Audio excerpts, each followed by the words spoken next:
Oh man. So what do you got for us? And now that we've like kind of burner stayed our episode. Yeah. All right. We'll take it somewhere more. I was going to say serious. It's not that serious. I think this is an interesting question. This comes from our community topics, which nice. I put it on our Instagram, and then we get feedback from you guys. And so this is from Daniel, and it's his topic was how to train yourself into turning negative thoughts into a positive or optimistic outlook. I don't know why I'm burping so much. Water. How do you train yourself into turning negative thoughts into a positive and optimistic outlook? How do you train yourself? Yeah. Interesting. I think it's a constant effort, and it's not always going to be the same, like cut and paste process. You literally have to take kind of each moment and each opportunity differently, just based on what's going on and what your current circumstances are, because I think it's going to be a lot of self-reflection and looking inside to see how to approach the situation, because you can't approach it the same every time. But it's possible. Yes. It's a literal choice. Yeah. It's a daily choice. You know, I feel, what's the word? Grateful or blessed or whatever. Because people, you know, I get a lot of you know, and it's really nice people say like that they feel I'm good at stuff like this. Like I'm good at seeing the silver lining in things, or I'm good at like how are you so positive? I'm not. Mike knows this. I'm not a very positive person. I choose to be, but my first thought is never positive. It doesn't directly go to positivity. Yeah. And so I've had to really, you know, and I've had all this to say, I've had an opportunity on tour to really have time to practice this. Yeah. And really choose to practice this. And so I've had an opportunity to receive. I remember, especially when we were touring, like it was super daunting on me, and I wish I would have been better about it. But on tour, I used to get a lot of messages from people sharing different things with me. Yeah. And so an active thing that I was able to practice every day was I knew most of the time I was getting something pretty gnarly or you know, sad or intense, you know, whatever. I was getting something. And so as an exercise, I was like, I'd look for it. I was like, so this was like every day I had practice, every day I had homework. So every day somebody would send me something, and I have it in front of me, and I would try to look for any silver lining in this, any strength in this, anything positive, like a positive, like, you know, pull from this. And my brother was super helpful in this, because my brother was I'd go to him for things, you know, I'd run things by him and ask him like, dude, what do I say to this, you know? And a lot of times his thing's like, well, you don't have to say anything. You know, they told you, just tell them that you feel this or that. And then I would just tell them, you know, I would, you know, I'd acknowledge the fact that, you know, they said that they've had this going on for the past couple of years. That's like resilience. Yeah. You know? And so, and what's kind of crazy is then I learned to do that.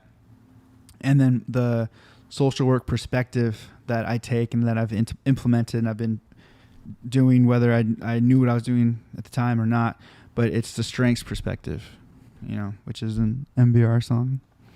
But that's something that, you know, I had a lot of practice, and so I feel lucky, or whatever you want to call it. But that was literal everyday homework for me to really have something like that, and then have to look at it and try to like find. And you know what? And there's times where I couldn't find anything positive what they said, and then I would just acknowledge, like, dude, that sucks. Like, I'm really sorry that you're going through that. And so, you know, how to train yourself is I think you gotta, like you're saying, it's every day you choose to do it. And I think, you know, maybe, and I'm just off the top of my head, where's somewhere you can find a lot of horrific stuff? The news, right?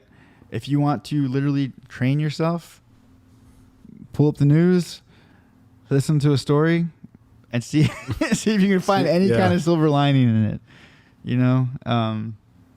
When I watch the news, I'll give an example for me. When people tell me like, even now I get messages all the time, and people tell me like, for instance, it can be for or people hitting me up about like, dude, did you hear about so and so taking their life? Yeah. And as sad as it is, whenever it's it's already sad. The loss is a loss. You can't get that back. It's already awful. Right. And so for me, the positive I pull from that is I just try to like tell people or anyone, I just say, you know what, this is now bringing awareness, and I think this person's life is going to have an impact on others, because this is bringing attention to a very serious subject. Right. And that's just mental health.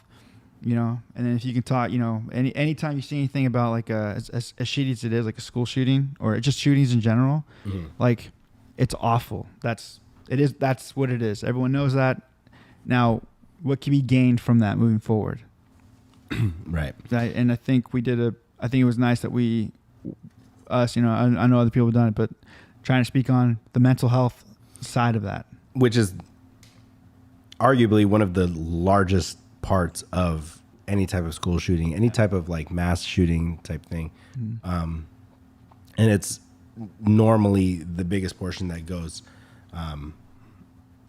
that goes like unchecked or unreported on, right? Like the school shootings, instead of a focus on mental health, becomes a debate on firearms, or becomes a debate on, like things like that. And it becomes a debate on police, and it becomes a debate, and you're ignoring the root factor, which is the mental health aspect of it. So, but that's a topic for another time. Yeah. You know what I mean? So, I think there's, I thought that was a cool question, because it's how do you train yourself? Yeah. And, cause I think that's correct. Yeah. Nobody is just able to just be like, I'm going to turn everything, all my negative thoughts into positive thoughts. No. Like, and I think it's, sorry to cut you off. I think it's like cool for you to provide that answer too, because I think there's a lot of people that look at no bragging rights, and then you, especially as like an advocate for all this stuff, to say like, oh, well, Mike's always positive, right? And let me tell you guys, but like it's true. Like it is especially like, there is that very strong belief in, like, especially when I was younger, I was super negative about everything. But I feel like I really have learned and kind of have come into the, like, you hear it a lot, but like what you put out into the world is kind of what you get back, right? So if you choose to put that positivity out, that's kind of what you're going to be receiving back. Or you're going to find people who are looking for that positivity, but are trying to find a way to implement it in their own lives, So yeah, man, it's an everyday choice, but it's a really good question. Yeah. PMA all day, baby. So thank you, Daniel, for that.